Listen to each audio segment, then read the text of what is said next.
الحمد لله رب العالمين والصلاة والسلام على رسوله الكريم وعلى آله وصحبه أجمعين وعلى من تبعهم بإحسان إلى يوم الدين. ما بعد. باب استحباب القدوم على أهله نهارا وكراهيته في الليل لغير حاجة. والجابر بن عبد الله رضي الله عنه أن رسول الله صلى الله عليه وسلم قال: إذا طال أحدكم الغيبة فلا يتركن أهله ليلا. وفي رواية أن رسول الله صلى الله عليه وسلم نهى أن يترك الرجل أهله ليلا. متفق عليه. பிணித்துக்குரிய அல்லாஹ்வியர் இன்று பார்க்கக்கூடிய தலைப்பு, பயணத்திலிருந்து பகலில் குடும்பத்தாரிடம் வருவதே விருப்பத்தக்கது, அவசிய காரணமின்றி இரவில் திரும்புவது வெறுக்கத்தக்கது. இந்த தலைப்பின் கீழ் ஒரு ஹதீஸு முஸ்லிம் மற்றும் புகாரி மற்றும் முஸ்லிம் வரக்கூடிய ஹதீஸில் ஜாபிர் ரலியல்லாஹு அவர்கள் அறிவிக்கின்றார்கள், உங்களில் ஒருவர் நீண்ட காலம் பயணத்தில் இருந்தால் அவர் இரவில் வந்து தன் குடும்பத்தாரின் கதவை தட்ட எழுப்ப வேண்டாம் என்று நபி ஸல்லல்லாஹு அலைஹி வஸல்லம் கூறினார். மற்றொரு அறிவிப்பில், பயணி தன் குடும்பத்தாரிடம் இரவில் வருவதை நபி ஸல்லல்லாஹு அலைஹி வஸல்லம் அவர்கள் தடை செய்துள்ளார்கள். இந்த ஹதீஸ் புகாரி மற்றும் முஸ்லிமில் வரக்கூடிய ஹதீஸ். இன்னொரு ஹதீஸில் நபி ஸல்லல்லாஹு அலைஹி வஸல்லம் அவர்கள் பயணத்தில் இருந்து திரும்பினால் தன் குடும்பத்தாரிடம் இரவில் வர மாட்டார்கள், காலையில் அல்லது மாலையில் அவர்களிடம் வருவார்கள். இதுவும் புகாரி மற்றும் முஸ்லிமில் வரக்கூடிய ஹதீஸ். இந்த ஹதீஸில் நாம் பார்க்கும் பொழுது நபி ஸல்லல்லாஹு அலைஹி வஸல்லம் நாம் ஒரு நீண்ட பயணத்தை மேற்கொண்டு திரும்பி வரும் பொழுது நாம் பகலில் வருவதற்காக முயற்சி செய்ய வேண்டும். இரவில் வருவதை மார்க்கம் நமக்கு தடுத்திருக்கின்றது, நபி ஸல்லல்லாஹு அலைஹி வஸல்லம் தடை செய்திருக்கிறார்.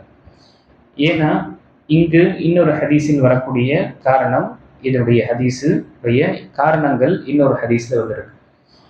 பொதுவாக மனிதன் நீண்ட பயணத்தை விட்டு திரும்பி வரும் பொழுது அந்த காலத்தில் எந்த ஒரு மெசேஜோ எந்த ஒரு இன்ஃபர்மேஷன் கிடையாது, இது மாதிரி நான் வர்றேன் என்று. அப்படி வரும் பொழுது என்ன ஆகும், இரவில் வரும் பொழுது தன்னுடைய வீட்டாரை ஒரு அலங்கோலமான ஒரு நிலையிலோ வீட்டை ஒரு அலங்கோலமான நிலையில் பார்க்கும் பொழுது மனிதனுடைய உள்ளத்தில் ஒரு தனிப்பட்ட வெறுப்பு, தன்னுடைய மனைவியோ தன்னுடைய மக்களுக்கு ஒரு வெறுப்பு ஏற்படும். அதனால் இரவு குறிப்பாக இந்த இரவில் வந்து கதவை தட்டுவதை நபி ஸல்லல்லாஹு அலைஹி வஸல்லம் தடுத்திருக்கிறாங்க. அதனால் தான் சஹாபாக்களும் என்ன செய்வார்கள், அவர்கள் இரவில் வருவதை வந்து அடைவதை என்ன செய்ய தவிர்த்துக் கொள்வாங்க. அப்படி வரக்கூடிய நிலை இருந்தால், ரொம்ப அவசியம் என்று இருந்தால் முன்கூட்டியே தெரியப்படுத்திவிட்டு அவர்கள் பள்ளிவாசலுக்கு வந்த பிறகு 2 ரக்காத் தொழுது விட்டு பிறகு அங்கு தெரியப்படுத்துவாங்க. இது மாதிரி ஒரு நிலையும் ஏற்படும். ஏன்னா பெண் ஒரு நாள் 2 நாள் பயணத்தில் இருக்கும் பொழுது பிரச்சனை கிடையாது, நான் வருவது என்பது இந்த ஒரு இது இல்லை.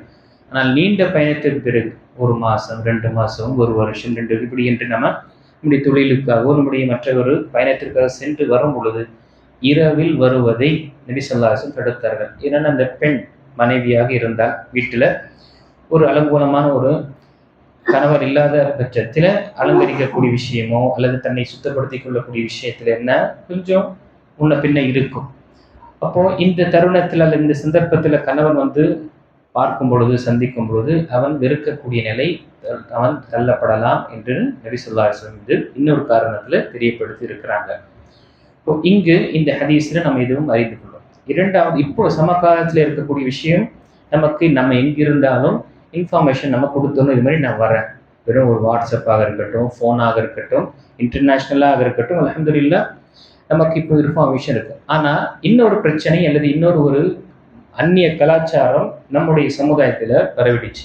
அது என்ன, சர்ப்ரைஸ் விசிட்டிங் என்று என்ன செய்யறாங்க, தன்னுடைய மனைவியோ தன்னுடைய வீட்டாரை சந்திப்பதற்காக வெளிநாட்டிலிருந்து சர்ப்ரைஸாக வராங்க. இது நம்முடைய கலாச்சாரம் கிடையாது. நபி ஸல்லல்லாஹு அலைஹி வஸல்லம் அறிவிப்பு செய்யாமே தன்னுடைய வீட்டார்களுக்கு நான் வருகின்றேன் என்று அறிவிப்பு செய்துவிட்டு வாருங்கள் என்று நபி ஸல்லல்லாஹு அலைஹி வஸல்லம் என்ன செய்யறாங்க, தன்னுடைய சஹாபாக்களுக்கு கட்டளையிடுறாங்க. எதுவரை என்றால் அடுத்த தலைப்பிலே பயணி ஒருவர் தன் ஊரை கடந்ததும் கூற வேண்டிய துவாவில் அதில் தொழுகை முதல் விஷயம் என்ன, பள்ளிவாசல்ல 2 ரக்காத் தொழுது விட்டு தான் அவர் அந்த செய்தி அனுப்பிவிட்டு பள்ளிவாசலில் வந்து இறங்கி இங்கே தொழுது விட்டு அதற்கு பிறகு வீட்டுக்கு செல்லும். இப்படிப்பட்ட நிலை இருக்கு.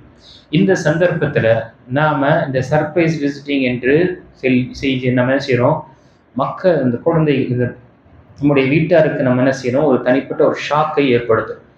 ஒரு விதமாக நாம் மனிதன் யோசிக்கும் பொழுது ஒரு சந்தோஷத்தை ஏற்படுத்துறது, ஆனால் அதில் நிறைய பாதிப்புகள், நிறைய விளைவுகள் ஏற்படும். சில நேரத்தில் வந்து அல்லாஹ் பாதுகாக்க வேண்டும், எந்த ஒரு செய்தி இல்லாமல் வராது, ஏதோ அசம்பாவிதம் நடந்துருச்சு. இங்கே ஊரில் இருக்கக்கூடிய மக்கள் குழந்தை என்ன நினைக்கிறாங்க, அத்தா அங்கே இன்னும் ஊரில் தான் இருக்கிறாங்க, ஆனால் அவர் ஏதோ ஒரு அசம்பாவிதத்தில் மௌத்தாயிட்டார், இன்னும் எதுவுமே இன்ஃபர்மேஷன் கிடைக்கும்.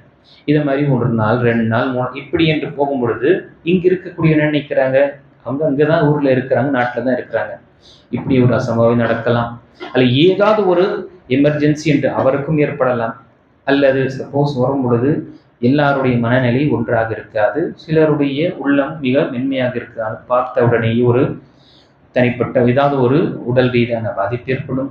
இல்லை என்றால் ஒரு தான் விரும்பாத சில விஷயங்களை அவன் பார்க்க நேரிடக்கூடிய நிலையெல்லாம், இதெல்லாம் நிறைய விஷயங்கள், இதனுடைய விளைவுகள் இருக்கு. அதனால்தான் மார்க்கம் நமக்கு சொன்ன முறையை நாம் எடுத்துக்கொண்டோம் என்றால் அதுல ஹைர் இருக்கு. இதில் என்ன உஸ்தாத் சொல்லாம அது சர்ப்ரைஸாக வர்றது ஒரு சந்தோஷத்தை ஏற்படுத்துறது, சந்தோஷத்தை விட அங்கு ஒரு அதிர்ச்சியை ஏற்படுத்தக்கூடிய நிலை, அங்க சந்தோஷம் கிடையாது. இது அந்நிய கலாச்சாரத்துடைய வெஸ்டர்ன் கல்ச்சருடைய ஒரு விஷயமாக இருக்கின்றது. இதை நாம செய்யக்கூடாது. மாறாக நபி ஸல்லல்லாஹு அலைஹி வஸல்லம் நமக்கு ஊருக்கு வருவதற்கு முன்னால் நம்ம தெரியப்படுத்த வேண்டும் என்று மார்க்கம் நமக்கு வலியுறுத்தி இருக்கின்றது. அதே போல பகலில் வருவதற்காக முயற்சி செய்ய வேண்டும். நீண்ட பயணம் இருந்தாலே 1 நாள் 2 நாள் 3 நாள் என்று போயிட்டு இரவுல நம்ம வரக்கூடிய இருந்தால் நாம் முன்கூட்டியே தெரியப்படுத்தி விட்டோம் என்றால் நம்முடைய வீட்டரசையும் அதற்காக காத்து கொண்டோ அல்லது அவங்களுடைய என்ன விஷயங்கள் தயார் செய்யணுமோ செய்து கொள்ளக்கூடியவர்களாக இருப்பாங்க. அதே போல சாப்பாடு மற்றும் உணவு விஷயங்கள்லாம் இருக்கும். இது அனைத்துமே மார்க்கம் நமக்கு ஒவ்வொரு விஷயம் நமக்கு தெளிவான முறையில் அழகான முறையில் நாம் எப்படி வாழ வேண்டும் என்று நமக்கு காண்பிக்கின்றது என்றால் அதை எடுத்துக்கொள்வதனால் ஒன்று அல்லாஹு தஆலாவை வணங்கினோம் என்ற அந்த அஜர் கிடைக்கும். இரண்டால் அல்லாஹு தஆலாவை வணங்குவது அவனுடைய கட்டளையை நிறைவு செய்வது, அவனுடைய கட்டளை நபியை பின்பற்றுங்க. இரண்டாவது இதனால நமக்கு நன்மை என்று எழுதப்படும். மூன்றாவது இதனால் வரக்கூடிய இம்மை மற்றும் மறுமையுடைய ஹைரும் நலனும் நமக்கு அது அடையும். ஆக இந்த விஷயத்தின் சின்ன ஒரு விஷயம் தானே என்று நாம் நினைத்தோம் என்றால் அதனுடைய விளைவுகள் நாம் உணர மாட்டோம். ஆனால் அதனுடைய விளைவுகள் ஏற்படும் போது அது சாத்தியமானதுதான் இருக்கும்.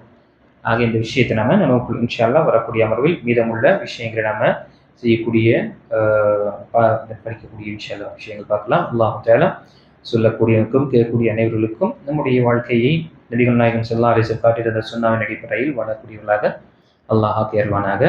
ஆமீன். வஹ்ரு தஅவானா அல்ஹம்துலில்லாஹி ரப்பில் ஆலமீன்.